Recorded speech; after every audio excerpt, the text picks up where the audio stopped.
Pasamos un tema que les habíamos dicho está marcando estos últimos días. A casi un mes de iniciado el desconfinamiento en algunas comunas de la zona metropolitana, las cifras reportan un aumento de casos en al menos 10 de ellas. ¿Será consecuencia de la mayor movilidad? ¿Qué efecto además puede tener el pase de movilidad que ha anunciado el gobierno? Queremos conversar de estos temas con el doctor Luis Ignacio de la Torre, presidente del Colegio Médico de Valparaíso. Doctor, ¿cómo está? Bienvenido a 24 AM.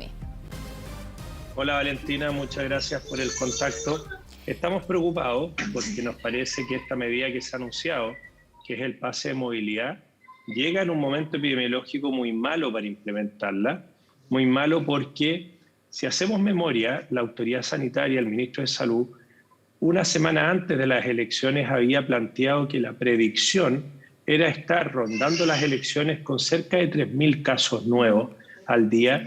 Y nosotros hemos visto en las últimas semanas, salvo el día de ayer, que tuvimos 5.200 casos, pero no olvidar que el viernes feriado genera un efecto que distorsiona la cifra, pero los días anteriores estuvimos 6.500, 7.200, 7.500 casos, y hay proyecciones que a lo menos en 13 regiones de nuestro país las cifras en los últimos 7 días han aumentado, y en varias de las comunas de la región metropolitana, en 44 comunas, han aumentado las cifras en los últimos 7 días, y esa situación, lógicamente, con cerca de 3.000 pacientes UCI por coronavirus y con más de 4.000 pacientes UCI en total, nos da un contexto epidemiológico complejo en el cual el esfuerzo debiera estar centrado en disminuir los contagios, en disminuir la propagación del virus, más que en anunciar medidas que lamentablemente podrían generar una falsa sensación de seguridad en el grupo específicamente de los vacunados.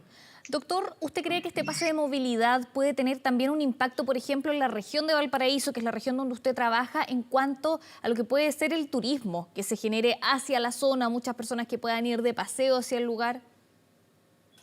Sin lugar a dudas, y es una de las razones por las cuales nos preocupa el tema, porque creemos que en algunos aspectos este pase de movilidad, que en este momento estaría siendo, digamos, sacable, entre comillas, para casi el 50% de la población, es un verdadero permiso de vacaciones 2, en el cual permite que personas, por ejemplo, hoy día en región metropolitana, a partir de mañana que entra en funcionamiento, puedan desplazarse entre comunas de fase 2, desde comunas de fase 2 a fase 3, desde comunas de fase 2 durante los fines de semana, aumentando la movilidad interregional, intercomunal. Ahora bien, el permiso es una entelequia, es un papel. El permiso no contagia a nadie per se. El problema es lo que la gente entiende cuando yo la autorizo a utilizar un permiso, que es un verdadero rompefilas de, por ejemplo, los cordones sanitarios. El fin de semana pasado, por el fin de semana largo, hubo cerca de 140.000 personas que decidieron viajar. Pese a toda la comunicación de riesgo, pese a todo el entorno epidemiológico, 140.000 vehículos decidieron, con sus respectivos ocupantes, salir de la región metropolitana e ir a otros destinos. Por diversas razones, no me corresponde a mí juzgarlos. El problema es que esa movilidad, cuando se acompaña de aglomeración o de actividades de moderado y alto riesgo de contagio, puede determinar aumentos en las cifras de coronavirus, especialmente cuando tenemos cifras de contagios diarios tan altas como las que estamos teniendo. Ojo, esta medida implementada tal vez con 500 casos diarios podría tener un menor impacto del punto de vista sanitario, pero no es el momento que se ha escogido para implementarla, sino que es un momento donde las cifras son entre 12 a 14 veces más. Es una mala señal entonces, doctor. Aunque ayer las autoridades, por ejemplo el ministro Belolio decía no es chip libre y llamaban a las personas a salir, pero continuar con el uso de la mascarilla, ventilar los lugares en caso de ver a familiares. ¿Las personas respetamos eso? ¿Se respetan esas medidas a las cuales se llama, por ejemplo, en el balance del Ministerio de Salud? Yo creo que sí las respetamos. El problema es la comunicación de riesgo y la consecuencia y consistencia de las medidas. Porque no hay que olvidar que el viernes el ministro de Salud nos llamaba a cuidarnos y hacía un llamado especial a varias comunas de la región metropolitana donde las cifras, por ejemplo, Las Condes, se habían duplicado desde que pasaron de la fase 1 a la fase 2. Y hacía un llamado especial a cuidarse, a reducir la movilidad, a evitar las actividades de moderado y alto riesgo. Pero al mismo tiempo que yo hago ese llamado, transmito esta idea de que quien tiene las 2 dosis de vacuna va a poder tener, de hecho, el ministro del Interior, si no me falla la memoria, decía, este es un premio a los que, entre comillas, se han vacunado. Esto no es un premio. La vacunación no es una competencia ni una carrera. La vacunación es una estrategia de salud pública que es una herramienta más dentro de un sistema sanitario que tiene el autocuidado por un lado, que es la distancia física, el lavado de manos, el uso de mascarilla y, por supuesto, reunirse con otras personas en espacios abiertos bien ventilados. Por otra parte, la estrategia de testeo, trazabilidad y aislamiento, que sigue siendo uno de los puntos más débiles de nuestra estrategia, la trazabilidad. Seguimos sin poder detectar a 1 de cada 4 casos de COVID nuevos. ¿Quién, dónde, cuándo y cómo lo contagió? Y mientras no hagamos eso, no podemos cortar la cadena de contagio. Y ahora aparece esta medida que la tenemos que entender en un contexto epidemiológico. Por una parte, la red de salud, el subsecretario de redes asistenciales, le está pidiendo a los hospitales y clínicas mantener las camas críticas a puertas del invierno, porque vemos una situación compleja, porque vemos que en las últimas semanas los casos, en vez de disminuir, aumentaron y eso impacta en la red de salud.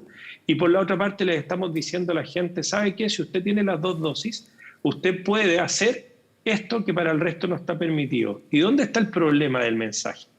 Que yo propicio con aquello movilidad entre regiones, entre comunas, que de otra forma no se habría producido.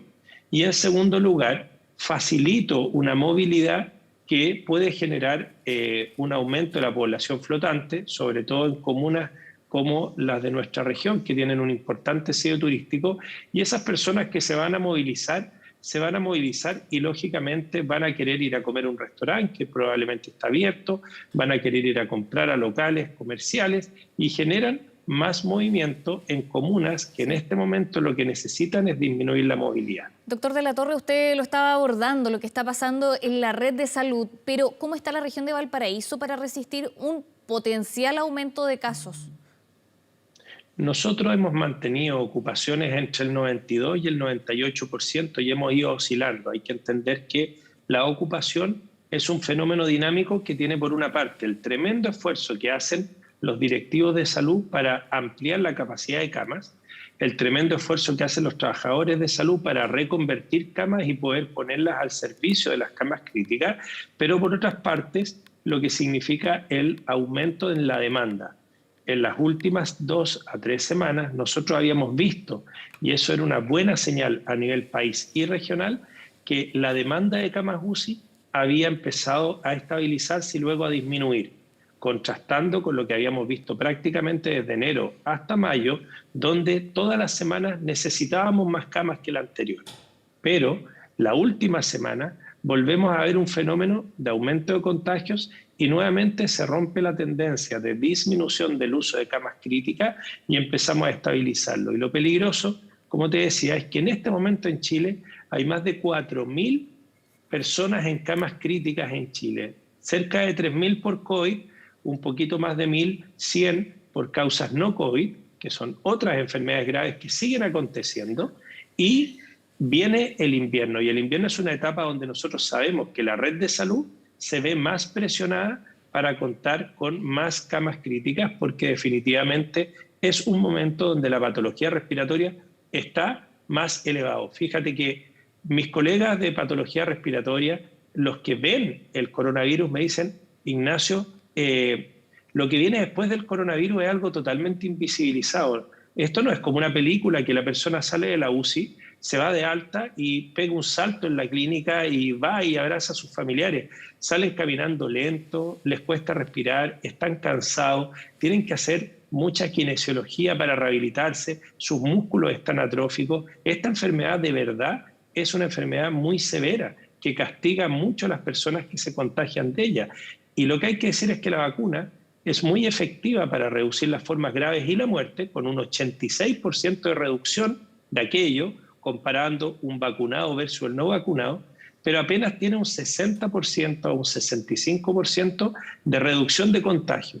En palabras simples, 1 de cada 2 personas vacunadas, o si tú quieres, 1 de cada 3, se va a enfermar pese a estar vacunado, pero esa enfermedad va a ser leve. no va a determinar la muerte, leve o moderada. ¿Qué significa? Que teniendo el carné verde, si tú tienes 10 personas con ese carné y las 10 personas se exponen al virus por haber estado en una conducta de riesgo, por ejemplo, estar en un restaurante mal ventilado y estar comiendo ahí, bebiendo durante más de una hora, 4 de ellos van a desarrollar la enfermedad.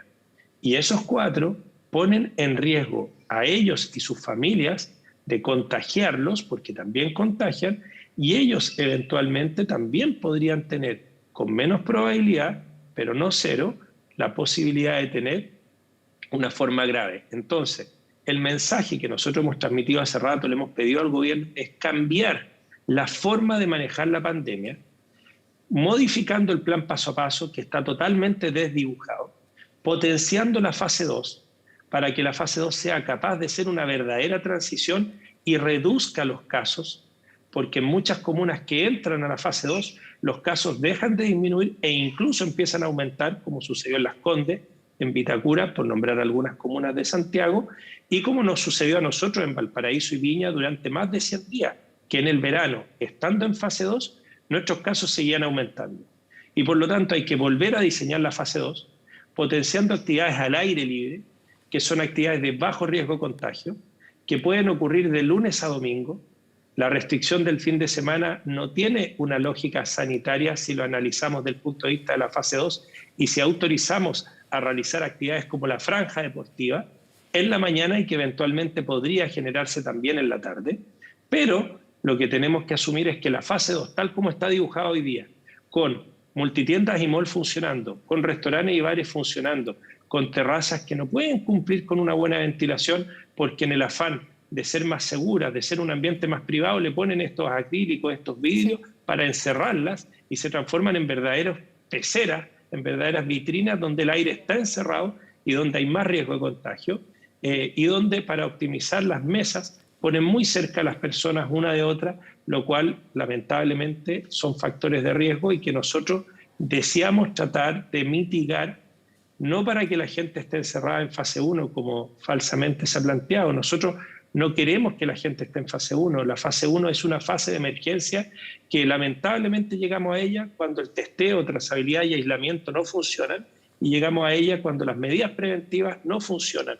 Una medida de emergencia extrema, como quien abre un freno de emergencia, como quien activa el freno en el metro, no es una medida con la cual nosotros queramos utilizarla, sino que nos refleja el fracaso de la gobernanza de la pandemia, el fracaso de las medidas epidemiológicas de testeo, trazabilidad y aislamiento y el fracaso de las campañas educativas para mejorar y potenciar el autocuidado por un lado y la vacunación por el otro.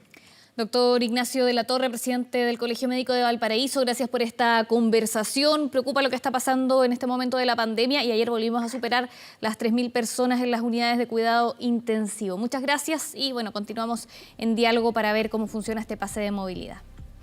Gracias a ti, Valentina, y un saludo a todos los trabajadores de la salud, especialmente a nuestros amigos del Hospital Gustavo Frique, del Hospital Van Buren, de Quillota, de Quilpué, la gente de San Antonio y por supuesto Clínica Ciudad del Mar, Clínica Reñaca, Hospital Naval, que han hecho un esfuerzo gigante, Hospital Clínico Viña del Mar, Miraflores, para tratar de triplicar, fíjate bien, triplicar la capacidad de camas UCI en la quinta región, pasando de menos de 90 en diciembre del 2019 a más de 270 en la actualidad, pero no podemos seguir creciendo de forma ilimitada porque no tenemos más recursos humanos, nos cuesta conseguir los recursos físicos y la misión entonces de todos nosotros, de ustedes como comunicadores y de cada uno de los médicos o personal de salud que aparece en algún medio de prensa es concientizar para bajar el número de contagios. Y nuestro saludo a todos los profesionales de la salud, mucha fuerza para todos ellos que están en esta primera línea contra la pandemia. Muchas gracias, doctor.